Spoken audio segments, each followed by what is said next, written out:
A millionaire CEO invited his maid to a party. Her calm reply left him speechless. Hello, everyone. Before we begin today's story, I have a small favor to ask. Please hit subscribe and turn on the notification bell so you never miss our channel's new videos. It is quick, free, and the best way to support us in bringing you more dramatic stories. Your support means the world to us. Where are you watching from? Drop your city or country in the comments below. Thank you very much. Now, let us return to the main character. The mansion was quiet in the way only very expensive houses ever are. Not peaceful, just controlled. Every clock ticked in agreement with the rules of the place. Every light was dimmed to the exact brightness someone else had decided years ago. Ethan Caldwell stood alone in his study, jacket still on, tie loosened but not removed. Outside the tall windows, the city stretched for miles, glowing with invitations he never accepted and people he never truly met.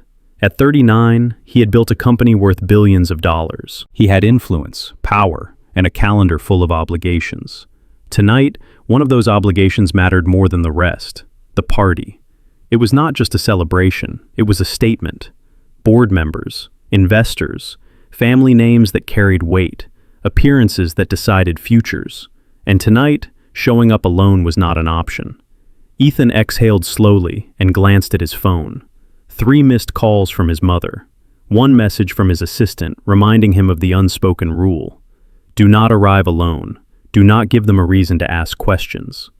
He hated this part, the pretending, the smiling, the way people looked past his words and straight into his personal life, searching for leverage. A soft sound broke the silence. Footsteps, calm, familiar. She stood at the doorway, hands folded in front of her, posture straight but relaxed. Her name was Clara. She had worked in the house for over a year. She was not loud. She was not invisible either. She did her job well and spoke only when necessary. Ethan turned toward her, already rehearsing the words in his head. This was practical, temporary, a solution, nothing more. Clara met his eyes without hesitation. No nervous smile, no rush to speak, just attention. I need someone to accompany me to a party tonight, he said. The words sounded colder than he intended, direct, efficient, the way he handled everything else in his life. For a moment, nothing happened. Clara did not gasp. She did not step back. She did not look offended or flattered. She simply considered him, as if weighing something far more important than money or position. Ethan felt an unexpected tension settle in his chest. He was used to people reacting. Shock, gratitude, excitement, fear. Silence like this was unfamiliar. I am not asking you as an employee, he added, almost instinctively, though he had not planned to explain himself. It would only be for one event. Still, she did not answer right away. The house seemed to lean in, waiting. Finally, Clara spoke. Her voice was steady, calm, respectful. If I go, she said, it will not be because I work for you. Ethan frowned slightly. I will not pretend to be someone I am not. I will not accept money for it, and I will not allow myself to be treated as an accessory. Her words were not sharp. They were not emotional. That was what made them land so hard. Ethan stared at her, genuinely speechless. No one spoke to him like this. Not in this house. Not in his world. Clara held his gaze, unflinching. If those conditions are a problem, she continued quietly, then my answer is no. The clock on the wall ticked once, twice. For the first time that evening, Ethan Caldwell realized that the solution he thought he was offering had just turned into a question, and somehow the power had shifted without him noticing how. He nodded slowly, unsure why his pulse had quickened. Let us talk, he said. And just like that, the night took a direction he had not planned for at all. Ethan did not sit down. He remained standing near the desk, one hand resting on the back of a leather chair, as if grounding himself. Clara stayed where she was, just inside the doorway, posture unchanged. Neither of them rushed to fill the silence. It stretched, thick but not uncomfortable, like a line neither wanted to cross too quickly. You understand what tonight is, Ethan said at last. His tone was calmer now, less like a man issuing a request, more like one explaining a problem he could not solve alone. This party is not social, he continued. It is strategic. People will be watching everything. Who I arrive with, how I am treated, how I respond. Clara nodded once. She did not interrupt. If I show up alone, he said, they will assume I am vulnerable, or desperate, or hiding something. He paused, then added more quietly, they always assume something. Clara took a small step forward, just enough to show she was listening, not enough to close the distance between them. And you believe my presence would stop that? She said.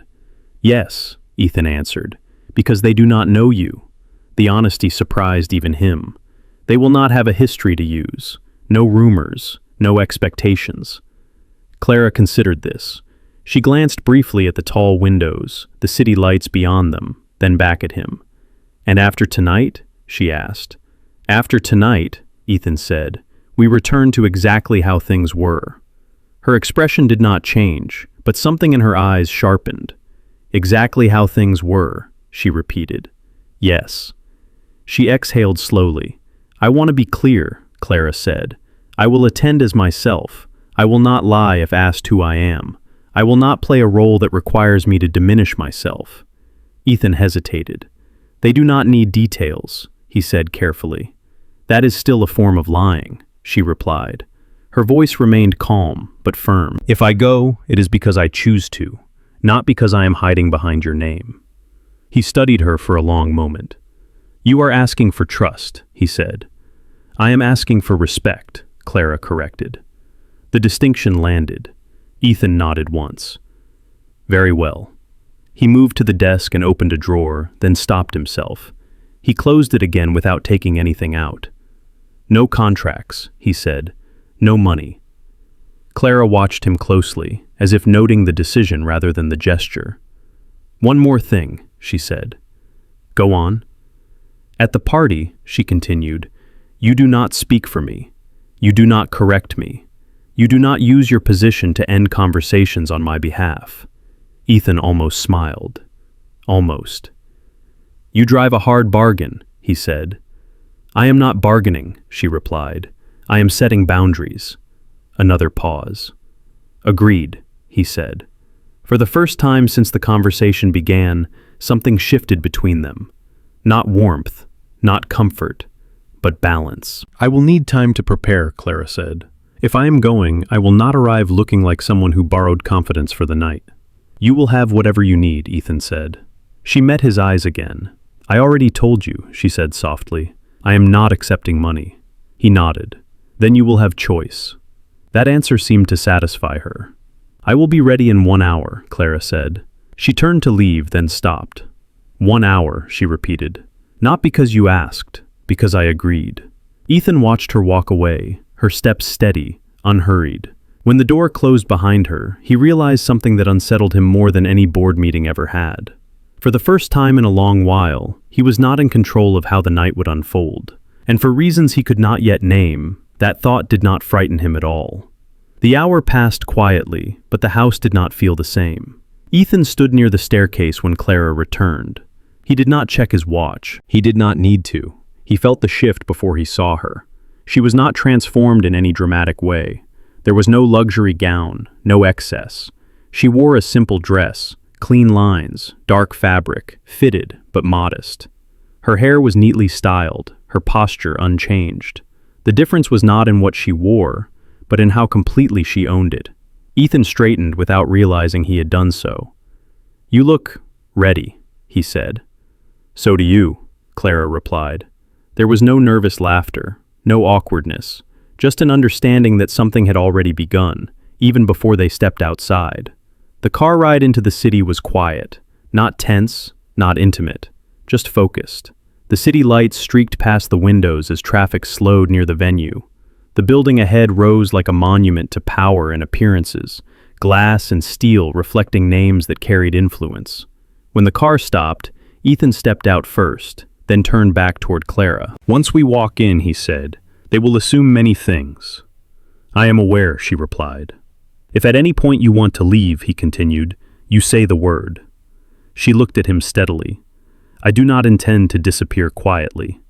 Something in her tone made him nod. They entered together. The room was already alive with conversation, laughter polished to sound effortless. Heads turned. Not all at once, but enough. People noticed. They always did. Introductions came quickly. "Ethan," a man said, extending his hand, eyes already flicking toward Clara. "You finally decided to bring someone." Ethan did not rush to answer. "This is Clara," he said. No title, no explanation. Clara met the man's gaze and shook his hand herself. "It is nice to meet you." The man hesitated for half a second, thrown off by her confidence, then smiled. "Likewise." They moved through the room. Questions followed, polite at first, then sharper. "And how did you two meet?" a woman asked, her tone sweet but searching. Clara did not look to Ethan for permission. "We met through work," she said calmly. It was true, and it was enough. The woman blinked, clearly expecting more, then nodded. How interesting. As the evening unfolded, small tests appeared everywhere. Subtle dismissals, side glances, conversations that tried to corner her into silence. Each time, Clara responded with grace, not defiance. She listened. She spoke when it mattered. She did not overshare. She did not retreat. Ethan watched it all. He noticed how people adjusted when they realized she was not easily overlooked. How some grew cautious. How others grew curious. At one point, a comment was made, careless and sharp, about people who did not belong in rooms like this. The silence afterward was brief. Clara spoke before Ethan could. "Belonging," she said evenly, "is not always about invitation. Sometimes it is about contribution." The conversation shifted. The comment was never repeated. Ethan felt something unfamiliar tighten in his chest. Not pride, something quieter, deeper. Later, as the night slowed and the room thinned, they stood near the edge of the terrace, city air cool against their skin. "You handled that well," Ethan said. "I handled myself," Clara replied. He nodded. "Yes, you did." For a moment, neither spoke. "This was supposed to be simple," he admitted. "It rarely is," she said. They looked out over the city, lights stretching for miles. Somewhere between the entrance and this moment, the arrangement had changed. Not in words, not on paper, but in the way Ethan now understood one thing with unsettling clarity. This night was no longer something he was getting through. It was something he would remember. The drive back was quieter than the drive there. Not because there was nothing left to say, but because both of them were processing what had already happened. The city lights faded behind them as the car turned into the long, private road leading back to the estate. Clara rested her hands in her lap, posture still composed, but her gaze no longer fixed on the window. Ethan sat back, jacket unbuttoned now, the tension he usually carried loosening in ways he did not fully understand. "You did not have to step in," Clara said at last. Ethan turned slightly toward her. "I know. But you were going to," she added. "Yes." She nodded, accepting the answer without comment. When they arrived, the house greeted them with the same controlled silence as before. But it felt different now. Less like a place of rules, more like a space holding unanswered questions. Ethan waited until they were inside before speaking again. "I meant what I said," he told her. Tonight was the only obligation. Clara met his eyes. "I assumed as much. There will be no expectations beyond that," he continued. "No assumptions." She studied him carefully. "And yet," she said, "you sound like someone who's about to ask for something." He did not deny it. "Not tonight," he said. "Not yet." They stood there, the distance between them deliberate, clear. Neither crossed it. "I will return to my duties in the morning," Clara said. "As agreed." Ethan hesitated, then nodded.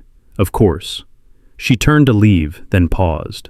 "For what it is worth," she said, "you did not treat me like a solution tonight." He looked up at her. "Thank you," she added, then continued down the hallway, footsteps fading into the quiet. Ethan remained where he was long after she disappeared from view. The next morning, the house resumed its routines. Breakfast was prepared, schedules were followed, staff moved efficiently, respectfully. On the surface, nothing had changed. But Ethan noticed everything. He noticed how Clara spoke with quiet authority when organizing tasks, how others listened, how she did not glance his way unless necessary. At breakfast, his phone buzzed, a message from his mother. She impressed everyone. Another followed quickly. "They are asking questions." Ethan set the phone down slowly. Later that day, his assistant approached him with a carefully neutral expression. The board would like to know if they will be seeing her again, she said. Ethan did not answer immediately. Across the room, Clara was arranging flowers, focused, unaware of the conversation. She is not an arrangement, he said finally. His assistant raised an eyebrow but said nothing. That evening, Ethan found Clara in the small sitting room near the back of the house. It was one of the few places that felt untouched by formality. "They want to see you again," he said. She did not look surprised. "I expected that," she replied. "They believe consistency matters," he continued. "Appearances." Clara set the book she had been reading aside. "And what do you believe?" she asked. Ethan considered the question more carefully than he had any business proposal in years. "I believe," he said slowly, "that I do not want to speak for you again without your consent." Her expression softened, just slightly. "What are you asking?" she said. "A continuation," he answered honestly, "on your terms." Silence followed. Not heavy, not tense, just honest. Clara stood. "If this continues," she said, "it does not become a performance. It does not become leverage." "I agree. And if at any point it stops serving both of us," she added, "it ends." "Yes." She studied him for a long moment, then nodded. "Then we are clear," she said. As she walked past him, Ethan felt the weight of the choice he had just made settle in. This was no longer about appearances. It was about what happened when a boundary was respected. And that, he was beginning to understand, changed everything.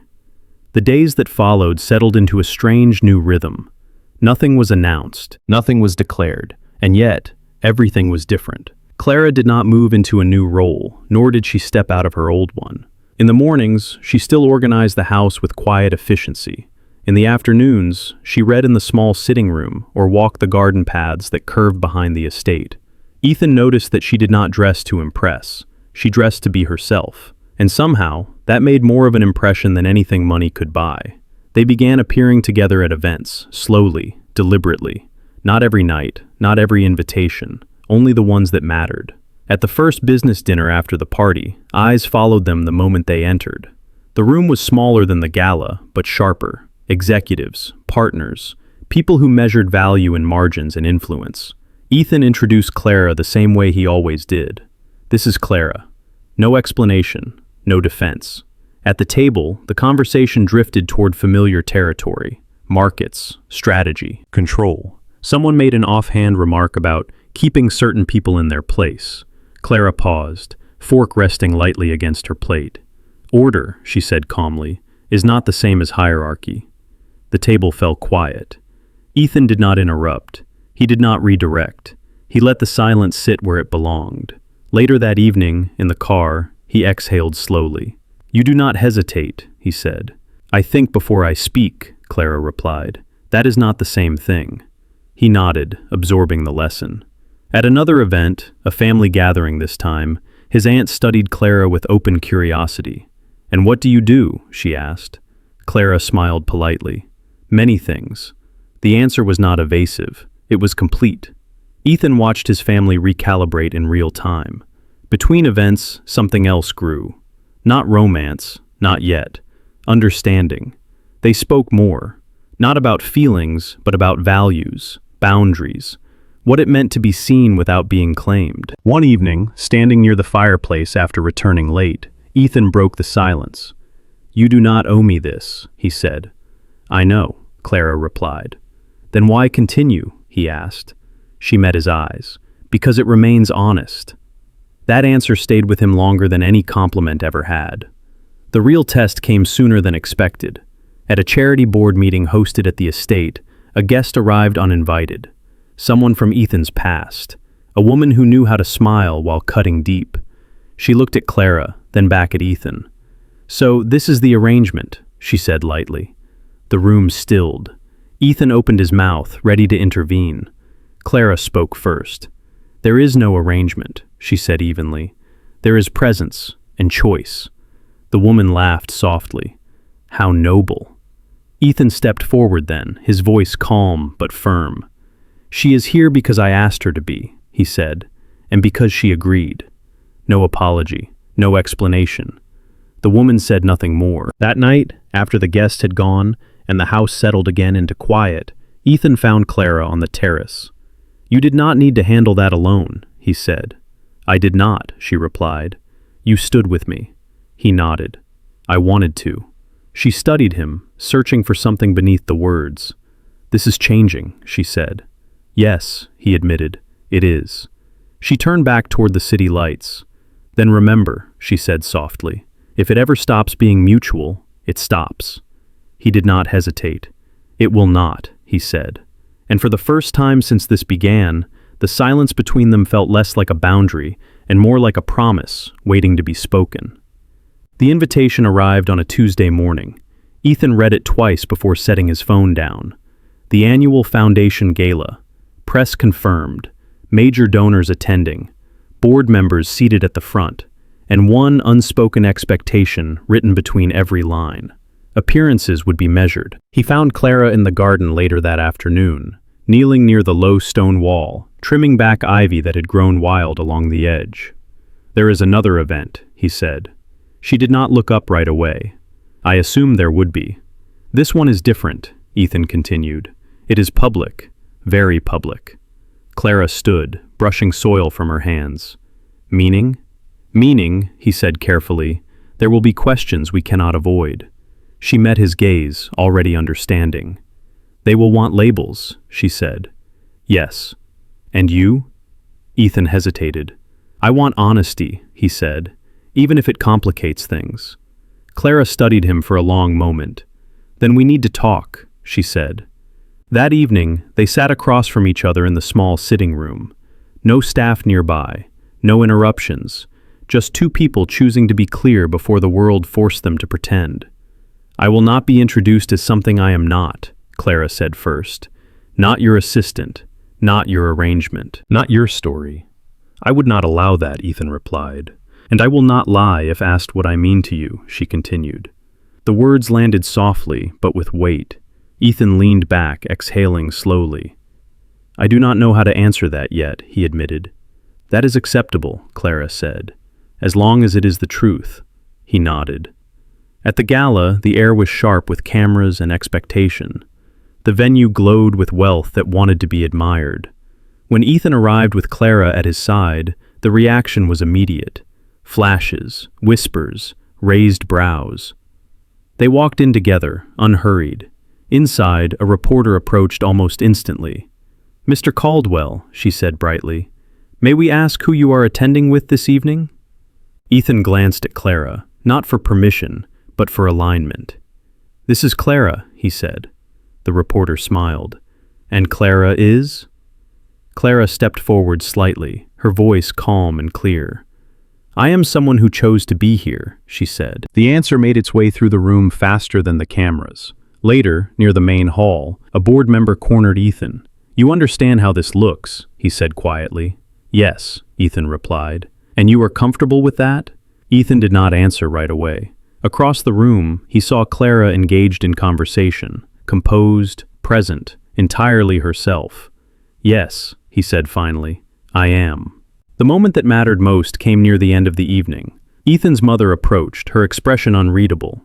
"You are creating speculation," she said. Ethan did not lower his voice. "I am creating boundaries," he replied. She looked at Clara, then back at him. "And if this becomes inconvenient?" Ethan's answer was immediate. "Then I will adjust my world," he said, not her position in it. The words carried farther than he intended. Clara heard them.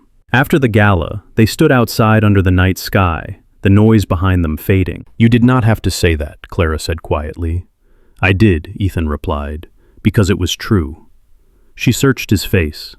"This is no longer an arrangement," she said. "I know." "And if it costs you?" she asked. Ethan met her gaze without hesitation. "Then it costs me," he said. The silence that followed was not cautious. It was steady. For the first time, there was no contract holding them in place, no terms to review, just a choice, made openly, with consequences fully understood. And both of them stepped forward anyway. The fallout did not arrive loudly. It came in emails, in phone calls that ended too quickly, in meetings where voices stayed polite while intentions sharpened. By the end of the week, Ethan felt it pressing in from every side. The board requested a private session, no agenda attached. He arrived alone. The room was all glass and steel, designed to make transparency feel like control.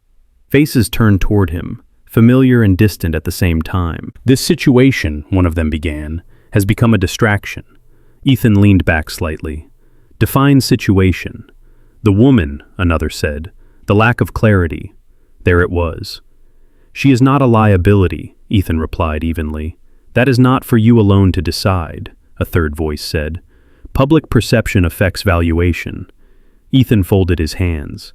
"Then perhaps the valuation needs a stronger spine." Silence followed. Later that day, his mother called again. This time, her tone was sharper. "You are inviting unnecessary scrutiny," she said. "This has gone far enough." Ethan closed his eyes briefly. "I disagree." "She does not belong in your world," his mother insisted. Ethan opened his eyes. "She belongs where she chooses to be." The call ended without resolution. By evening, the pressure reached Clara. A woman she did not recognize approached her near the staff entrance, voice low, smile practiced. "You should be careful," the woman said. "People like you often misunderstand temporary interest." Clara did not respond. "Do you know what happens when this ends?" the woman continued. "You will be blamed." Clara met her gaze. "It will only end if I choose to leave." The woman laughed softly. "That is what everyone thinks." That night, Clara did not seek Ethan out. She returned to her room and sat in silence, weighing something she had known was coming. The next morning, she found him in the study. "We need to talk," she said. Ethan looked up immediately. "I know." "They are coming for you through me," Clara continued. "That was inevitable." "They are mistaken if they think that will work," Ethan said. "That is not the point," she replied. "You are being asked to choose." Ethan stood. "I already have." "Not fully," Clara said gently. "Not yet." He frowned. "What are you saying?"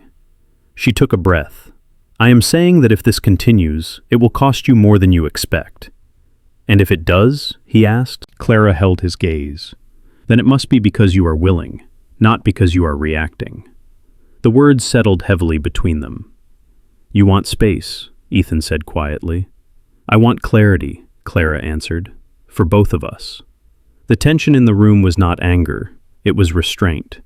"I will not disappear," she added, "but I will not be the reason you are cornered." Ethan's jaw tightened. "You are not a reason, you are a choice." "And choices," Clara said, "require timing." For the first time since this began, she stepped back instead of forward. "I need time," she said, "away from the noise." Ethan did not try to stop her. "If you go," he said, "it will not change how I feel." She nodded. "I believe that." She turned to leave, then paused. "Do not fight them yet," she said. "Let them reveal themselves." The door closed softly behind her. The house felt larger afterward, colder. That evening, Ethan received the message he had expected, an ultimatum, thinly veiled as concern. Resolve this, or prepare for consequences. He stared at the city lights long into the night, understanding now what the arrangement had truly become. It was no longer about appearances. It was about whether he would protect what mattered, even if it meant standing alone first. And somewhere beyond the walls of the estate, Clara was making her own choice as well. The board meeting was scheduled for noon, but Ethan arrived early. He stood alone in the empty conference room, jacket off, sleeves rolled neatly to his forearms. The city below looked smaller from this height, as if distance could reduce consequence. He knew better. On the table lay a single folder. Inside were projections, risks, recommendations. A future neatly arranged by people who did not have to live inside it. When the board members entered, conversation stopped. They did not waste time. "This has gone far enough," one of them said. "The association is becoming a narrative." Another slid a document across the table. "We need assurance." Ethan did not open it. "You are asking me to remove her," he said calmly. "We are asking you to stabilize the company," someone corrected. Ethan folded his hands. "At the cost of integrity?" A pause. "Integrity does not pay dividends," the chairman replied. Ethan smiled faintly. It does, eventually. They spoke in measured tones for nearly an hour. Consequences were outlined. Support was implied and withdrawn in the same breath. By the end, the message was clear. End this quietly or face resistance publicly. Ethan stood. I will not, he said. Silence spread through the room. You are choosing conflict, the chairman said. I am choosing alignment, Ethan replied. He left without waiting for dismissal. Across town, Clara sat in a quiet public library, sunlight falling through tall windows. She had chosen the place deliberately, neutral ground. No power, no echoes of expectation. Her phone buzzed once, then again, messages she did not read. When she finally stood to leave, she did not feel lighter. She felt resolved. That evening, Ethan arrived at the estate to find the gates open and the driveway empty. For the first time, the house did not feel like shelter. It felt like a stage waiting for a decision. He found Clara in the garden, standing where the ivy had been trimmed days earlier. I expected you to come, she said without turning. I told them no, Ethan replied. She faced him then. You should not have done that for me. I did not, he said. I did it for myself. They stood in silence, the distance between them no longer cautious but deliberate. They will escalate, Clara said. I know. And it will cost you. Yes. She searched his face. Then why now? Ethan took a breath. Because silence would have been easier, and wrong. Clara nodded slowly. There is something you need to understand, she said. If we continue, it is not as a defense. It is not as a rebellion. I understand. It is as a choice made in daylight, she continued, in front of them. He did not hesitate. That is exactly what I intend. The next evening, the foundation hosted a press briefing. It was not scheduled. That alone drew attention. Cameras lined the room. Questions buzzed before anyone spoke. Ethan stepped forward, calm, composed. I am aware there has been speculation, he said. Let me be clear. Clara stood beside him, not a step behind. There is no arrangement, Ethan continued. There is no transaction. Clara is here because she chooses to be, and I stand with her by choice as well. A reporter raised a hand. Are you prepared for the consequences of this decision? Ethan glanced at Clara, then back to the room. Yes, he said. The silence that followed was not hostile. It was stunned. Later, when the cameras were gone and the room emptied, Clara turned to him. You did not need to make a statement, she said. I needed to make a commitment, Ethan replied. She considered him for a long moment. Then this is no longer about pressure, she said. It is about what comes after. Ethan nodded. Whatever that is, we face it honestly. For the first time since the beginning, there was no contract implied. No boundary needing defense. Only two people who had chosen, publicly and without retreat. And that choice, once spoken aloud, could not be taken back. The weeks that followed were quieter than anyone expected. There were no dramatic resignations, no public scandals. The company stock dipped, then stabilized. The board adjusted, reluctantly at first, then with practiced acceptance. Power, Ethan learned, did not vanish when challenged. It recalibrated. Life inside the estate changed as well.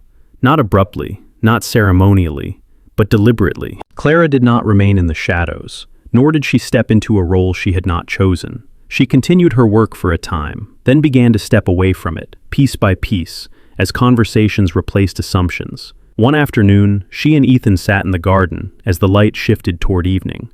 I have been offered another position, Clara said, outside this house. Ethan looked at her. Do you want it? Yes, she replied, because it is mine. He nodded, relief and pride mixing quietly. Then you should take it. She smiled, just slightly. I will. They did not rush what followed. There were no declarations made for an audience, no gestures designed to prove anything. What grew between them was steady. They spoke openly, about fears, about mistakes, about what it meant to choose someone without owning them. One evening, after dinner, Ethan stood near the fireplace, hands loosely clasped. There is something I need to ask you, he said. Clara looked up, attentive but calm. Ask? I am not offering you a role, he continued, and I am not asking you to stand beside me for appearances. She waited. I am asking, he said carefully, if you want to build something real with me, slowly, without contracts, without expectations written by anyone else. The silence that followed was warm, not heavy. Yes, Clara said. Not because it was dramatic, not because it was safe, because it was honest. Months later, at a small gathering far from cameras and boardrooms, Ethan stood before a handful of people who mattered. Friends, family who had learned to listen, colleagues who had learned restraint. Clara stood beside him, not introduced, not explained. When he reached for her hand, it was not to claim, it was to connect. I once believed control was leadership, Ethan said quietly. I was wrong. He looked at Clara. Leadership is choosing with integrity, even when it costs you comfort. Clara met his gaze, eyes steady. And love, she added softly, is choosing without fear.